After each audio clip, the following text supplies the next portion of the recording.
तो कैसे हैं आप। स्वागत है आपका मेरे YouTube चैनल में। आज की यहाँ पे वीडियो है तो उत्तराखंड जिला सीरीज में चंपावत जिले का ये भाग 2 है।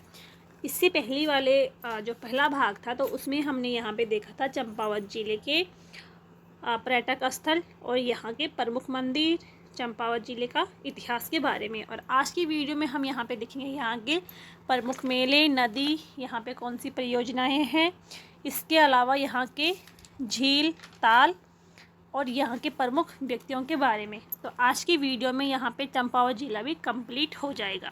तो चलिए यहाँ पे शुरू करते हैं।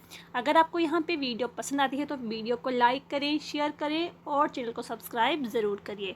तो चलिए यहाँ पे शुरू करते हैं यहाँ के प्रमुख मेलों से।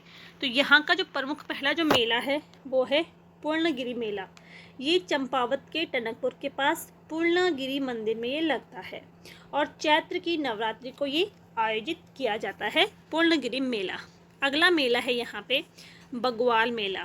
तो बग्वाल मेला, इसको आषाढ़ी मेला या देवी धुरा मेला के नाम से भी इसको जाना जाता है। यह मेला वारही देवी के मंदिर में लगता है और इस मेले में पाषाण युद्ध यानी कि पत्थरों का युद्ध होता है। अगला मेला है यहाँ पे लड़ीधुरा मेला। तो ये चंपावत के बाराकोट में आयोजित किया जाता है। अगला मेला है मानेश्वर मेला। तो ये चंपावत के मायावती आश्रम के निकट ये आयोजित किया जाता है। अगला है यहाँ पे गोरा अट्टावली त्यौहार। तो यह राजी जनजाति का प्रमुख त्यौहार है। ये यहाँ पे मोस्ट इम्पोर्टेंट है कि जो गोरा अट्टावली त्यौहार है तो ये राजी जनजाति का प्रमुख या प्रसिद्ध त्यौहार है। झूला मेला और कढ़ाई देवी मेला, तो ये जो सभी मेले हैं ये चंपावत में आयोजित किए जाते हैं। तो चंपावत जिले के ये प्रमुख मेले थे। इसके बाद हम यहाँ पे देखते हैं चंपावत के नदी तंत्र के बारे में। तो यहाँ पे कौन कौन सी नदियाँ बहती है। तो पहली है यहाँ पे लधिया नदी। इसका उद्गम होता है गजार नामक स्थान से और ये संगम करती है रीठा साहिब में रतिया नदी से संगम करती है और आगे जाकर ये चूका नामक स्थान में काली नदी से संगम करती है। और काली नदी को चंपावत में शारदा नदी के नाम से भी जाना जाता है। दूसरी जो नदी है वो है यहाँ पे लोहावती नदी। तो काली नदी की ये सहायक नदी है। अगली है यहाँ पे सरयू नदी। तो सरयू नदी का उद्गम जो होता है बागेश्वर के शरमूल से ये निकलती है और संगम होता है पंचेश्वर में, ये काली नदी से संगम करती है। तो यहाँ पे मुख्य रूप से ये नदियाँ थी। अब यहाँ पे बात करते हैं ताल व झीलों के बारे में। तो यहाँ पे ताल है यहाँ पे श्याम ताल, ठीक है। तो जो ये श्याम ताल है इसको श्यामला ताल के नाम से भी जाना जाता है और इसके निकट स्वामी विवेकानंद आश्रम स्थित है और यहाँ पे झूला मेला भी आयोजित किया जाता है। इस ताल ये जो ताल है तो ये नीले रंग की ताल है। दूसरा है यहाँ पे झिलमिल ताल। तो ये जो झिलमिल ताल है ये टनकपुर से 5 किलोमीटर दूर ये स्थित है। इसके अलावा यहाँ पे एक गुफा भी है, पाताल रुद्रेश्वर गुफा। इसकी जो खोज होती है तो 1993 में इसकी खोज होती है, ठीक है। पाताल रुद्रेश्वर गुफा इसकी खोज होती है 1993 में। तो ये थे यहाँ पे मुख्य रूप से यहाँ पे 2 ही ताल है और एक यहाँ पे मुख्य रूप से एक गुफा है। आगे यहाँ पे देखते हैं प्रमुख जल विद्युत परियोजना। तो पहली है यहाँ पे पंचेश्वर बांध परियोजना। तो ये जो परियोजना है ये काली नदी पर बनी है। दूसरी है यहाँ पे टनकपुर बांध परियोजना। तो ये शारदा या काली नदी पर ये स्थित है। तीसरा है यहाँ पे बनबसा बैराज। तो ये शारदा और काली नदी पे स्थित है। तो मुख्य रूप से ये यहाँ पे यहाँ की प्रमुख परियोजनाएं थे। अब आगे यहाँ पे देखते हैं यहाँ के प्रमुख व्यक्तियों के बारे में। तो पहले जो ये व्यक्ति हैं तो वो हैं यहाँ पे हर्षदेव औली।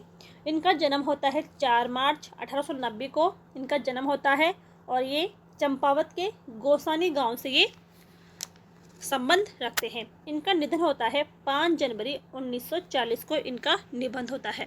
यहाँ पे मोस्ट इम्पोर्टेंट है कि हर्षदेव जोशी को काली कुमाऊं का शेर भी कहा जाता था। ठीक है, तो यहाँ पे क्वेश्चन बन सकता है कि काली कुमाऊं का शेर किसे कहा जाता है, तो हर्षदेव जोशी को।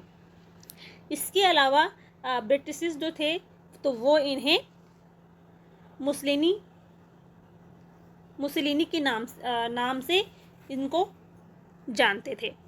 1929 में कांग्रेस के लाहौर अधिवेशन में कुमाऊं का प्रतिनिधित्व इन्होंने किया है और 1930 में जंगलात कानून के विरुद्ध सविनय अयोग्य आंदोलन इन्होंने चलाया था। उसके बाद यहाँ पे 5 जनवरी 1940 को इनका निधन हो जाता है। अगले जो व्यक्ति हैं तो वो हैं कालू मेहरा। कालू मेहरा, इनका जो जन्म होता है तो 1831 में त्रिशूर गांव, ठीक है, चंपावत के त्रिशूर गांव में इनका जन्म होता है और इनका निधन होता है 1906 में।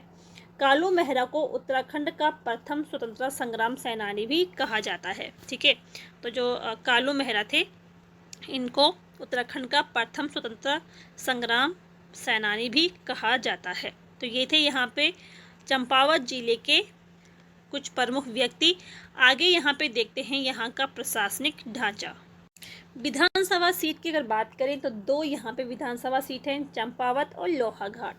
विकासखंड की बात करते हैं तो विकासखंड है चंपावत, लोहाघाट, बाराकोट और पाटी के यहाँ के विकासखंड है। तहसील है यहाँ पे चंपावत, पूर्णगिरी, लोहाघाट। तो ये यहाँ के बाराकोट और पाटी 5 यहाँ की तहसीलें हैं। जनसंख्या की बात करते हैं तो 2,59,648 यहाँ की जनसंख्या है। जनघनत्व है 147, लिंगानुपात है 980, साक्षरता दर है 79.83% और पुरुष साक्षरता दर हो जाएगी 91.6% और इसमें महिला जो साक्षरता दर है तो 68.05% 2011 की जनगणना के अनुसार।